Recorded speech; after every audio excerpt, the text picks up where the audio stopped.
Hi, I'm Miss Kristen of the Oosterhout Library, and today is another special and delicious day, National Cookie Day. Yes, there is a day to celebrate cookies. Now, did you know that the word cookies means little cake? Yep, bakers long ago used to test how hot their ovens were with small amounts of cake batter. And it was not long before they discovered that these tiny pieces of cooked batter were actually quite tasty. That was pretty smart, don't you think? You could say that those bakers were smart cookies. Have you ever heard those words before? She's a smart cookie. Maybe you've been called a smart cookie. But what is that? Well, a smart cookie is what you call someone who's pretty clever and smart. But what does it mean to be smart? Well, the story that I have to share with you today is called The Smart Cookie. And Cookie here is not quite sure about being smart. Then Cookie gets a homework assignment to create something, anything. And Cookie makes a great discovery. I wonder what it is. I'll also share some fun cookie activities with you and a no-bake cookie recipe. Maybe you'll be inspired to make something yourself. So let's get started with the Smart Cookie. The Smart Cookie, written by Jory John, illustrated by Pete Oswald, and published by HarperCollins. Greetings! I'm a cookie. I live in a bakery on a street corner near a river. Come on in. Welcome to our little community. It's a warm and supportive place to spend some time. Pretty fantastic, eh? These days, life is sweet, but my journey wasn't always a cakewalk. When I was younger, I couldn't have imagined fitting in here. For a long time, I didn't feel comfortable speaking up or sharing my ideas. I didn't feel like a smart cookie. I wanted to be a cookie who knew all the answers, a cookie who felt confident in a group, a cookie who said, "Aha!" when solving a puzzle. Like this, "Aha!" Looking back, I had some trouble in my early days. I went to school in a gingerbread house. Our teacher, Ms. Biscotti, was kind and patient. When I arrived each morning, she'd wave at me and smile. But I didn't get the best grades. And I never raised my hand because I couldn't think of the answers as fast as the others. And I was the last to finish most tests.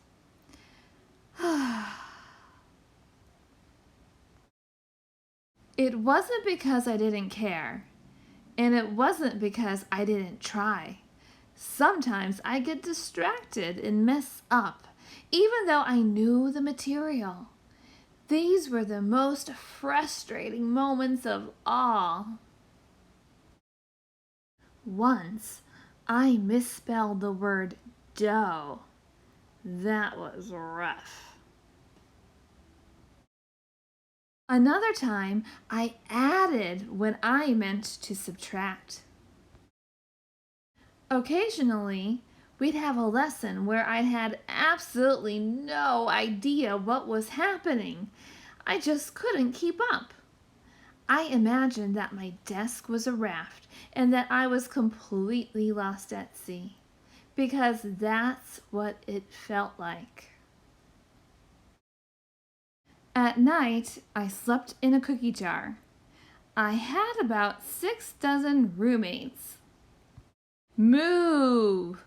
No, you move. You move. No, You move. No, you move.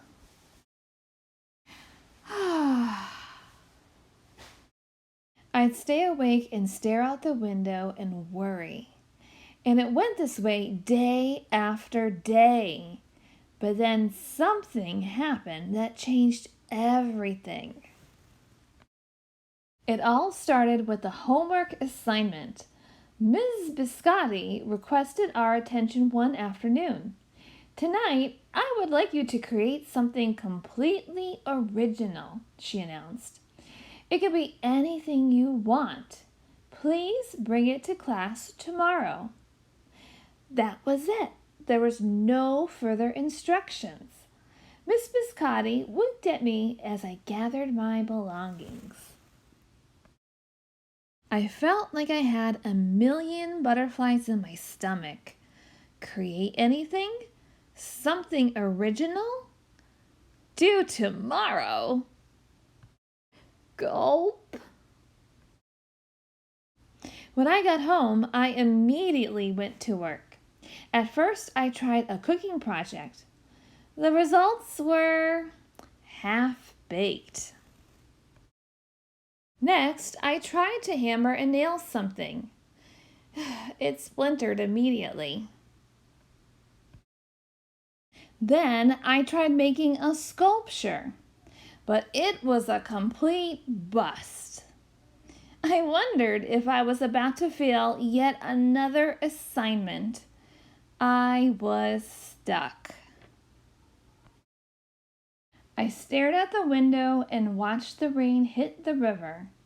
There was something mesmerizing about the water, how it moved in such a chaotic way, swirling around and around, yet ultimately figuring out exactly where it needed to go. Suddenly, I had an idea. I decided to write something original, a poem.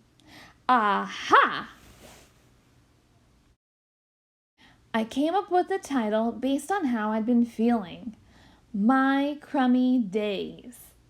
After that, the rest of it seemed to fall into place. I wrote and I wrote. I lost track of time.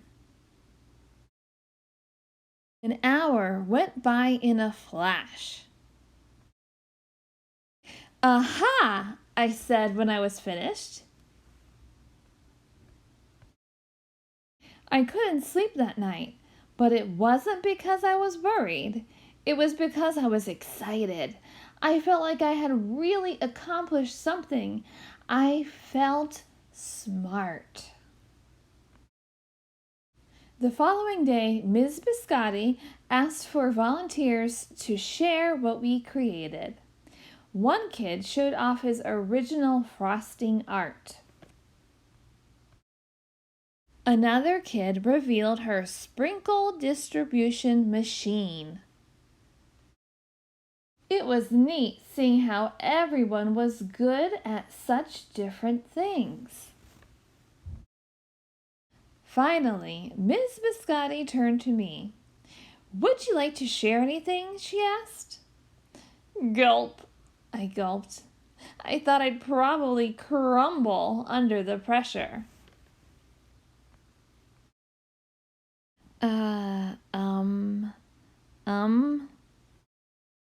This poem is called My Crummy Days, I said, my voice cracking.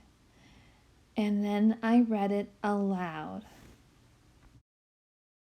As I spoke, I noticed some kids nodding at certain lines.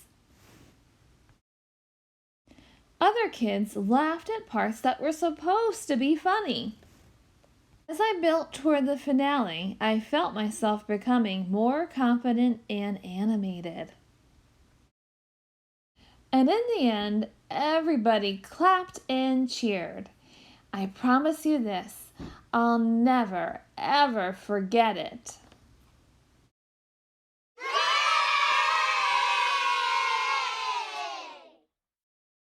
Miss Biscotti was beaming. No one but you could have written that poem, she said. It was completely original. Aha! I had done it. I created something and shared it with the world. Well, my world at least. The rest of the day was a blur. By recess, I was already planning my next poem. I would call it My Sweet Morning. Aha! I thought when I came up with the title. Later that afternoon, Miss Biscotti handed me a note. It said that I should keep on writing, no matter what. That meant so much to me. School was a bit different after that. I wasn't so scared to raise my hand or ask a question or share my work.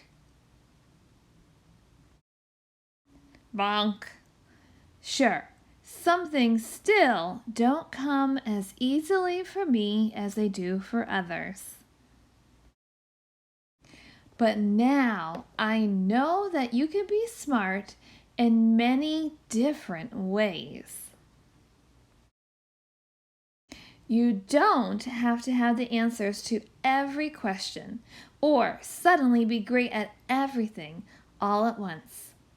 You just need a chance to try all kinds of things to find out who you are and what you like to do. As for me, I learned that I can write and I can think up great ideas. And I found plenty of other things that I'm good at too. I no longer feel lost at sea. It's more like floating down a river. And the best part is, there's always more to learn.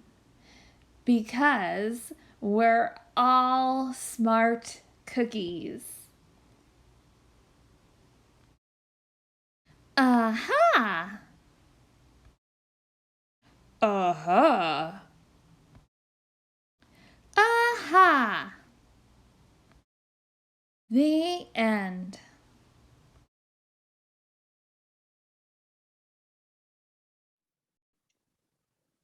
Cookie discovered that each of us has their own special talent and smarts. Some cookies were scientists, others made creations, some were bakers, and others were artists in all sorts of things. Cookie discovered that writing and poetry was their special talent. What is your special talent? Take a minute to think about it and explore. Now, the smart cookie teaches us that you don't need to be great at everything you do, but it is important to try new things and find out who you are and what you like to do. What is something that you were nervous to try at first, but ended up enjoying after all? Can you think of something? There's something that maybe you'd like to try that you haven't tried before? If you had the same homework as the cookies did in the story, which was to create anything, what would you create? Think about it and give it a try.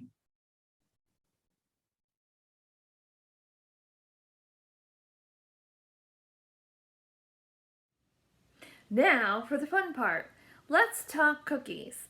Here's some easy to do activities and a no-bake recipe for a treat that's sweet enough to eat.